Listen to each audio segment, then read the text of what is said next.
Hello everyone, I'm Randy, this is my wife Bree. Hi. We're going to be talking today about the future. Ironically, you're asking me, why are we talking about the future? We're talking about the future because there's many different aspects of ways we affect the future.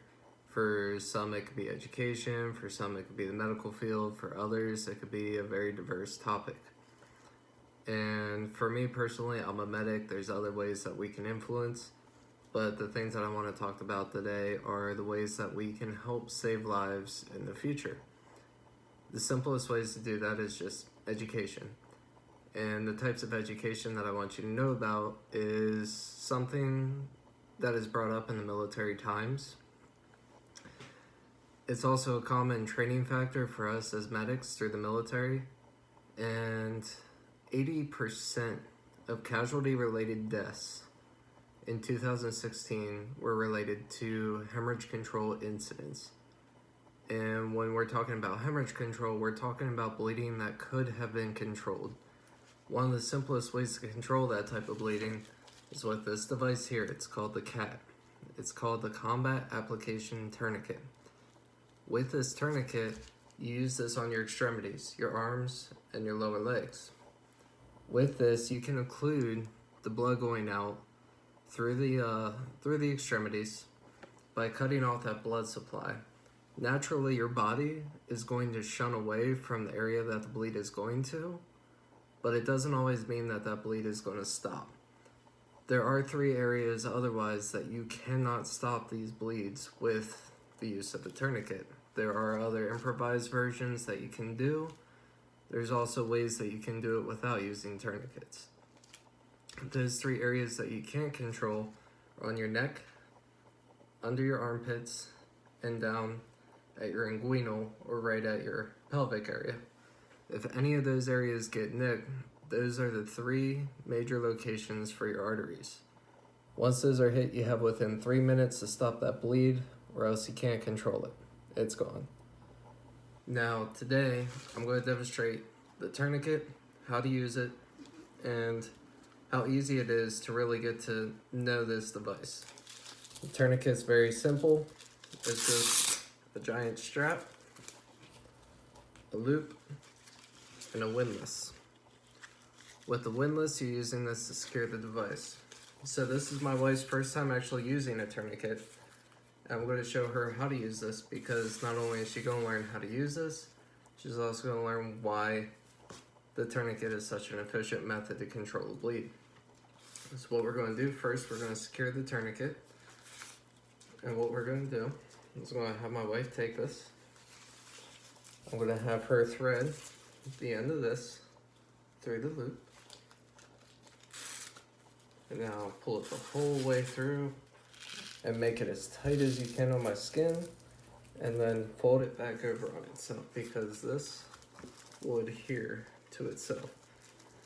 Now initially you want to make that first wrap as tight as you can. Good. And then go ahead. Just kind of get that out of there. Alright. So next, what she's going to do is I'm going to have her start tightening this windlass. So, let's just bring that out of the way for a second. So go ahead and start tightening that windlass as tight as you can. You're not going to hurt me, so you can tighten. The reason why we're tightening this windlass right now is because what it's doing is it's applying more pressure to the site of which it's applied. When you're applying a tourniquet, the width of the tourniquet should be no less than 1 inch wide. The reason why you want it to be so wide is because you're allowing an even space of weight distribution into that area. That way you're not damaging any cells or anything else. So right now, easiest way to check to see if she's done this right is to see if I have a pulse in my wrist or radial pulse.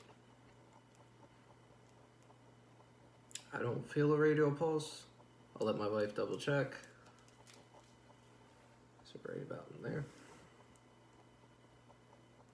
Feel anything? Okay.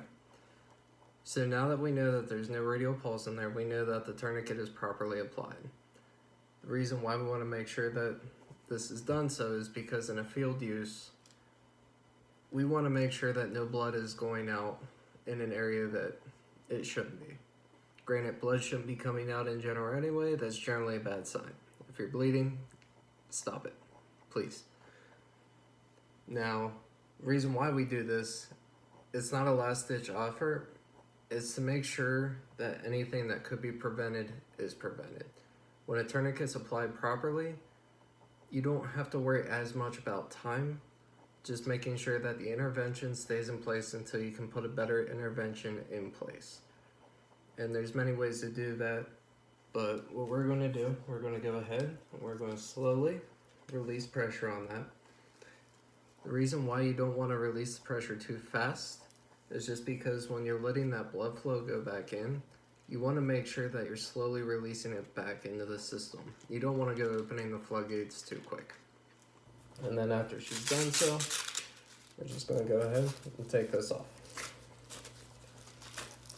Now, the reason why I want to talk about the tourniquet today, not just for the fact that it's used in combat use, but also for the fact that this is becoming a bigger necessity in today's needs. Just because there have been so many incidents of mass casualties throughout the United States and across the world in this matter, that knowing how to control bleeding, even if it's just small bleeding, is a very important asset.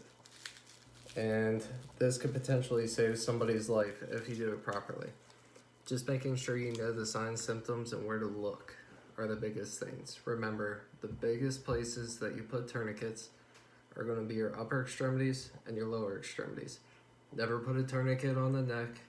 You're never going to put a tourniquet on the abdomen or the stomach or the chest. It's never going to go there. Tourniquets are only used for extremities. Just remember that. There's other interventions for everything else, but this is the biggest thing I wanted you to know today. And ironically, this piece has a huge part to play with the facility that I work at right now. The clinic I work at is called Kirk. Ironically, General Kirk founded 1/3 of the research to be able to preserve a lot of the tissue for amputees in today's society. So back in the 60s when the clinic was founded, it was originally a hospital. And with his research and a lot of studies and a lot of trial and error, amputees are being able to save more and more of their limbs through today's research, courtesy of military medicine. And because of that, I just wanted to kind of give that a little bit of a personal shout out. But hopefully you learned a lesson in today's video. If there's anything you want to know or any more details about the tourniquet you would like to know, feel free to reach out and we'll give you an answer. Thank you for watching. Have a good day.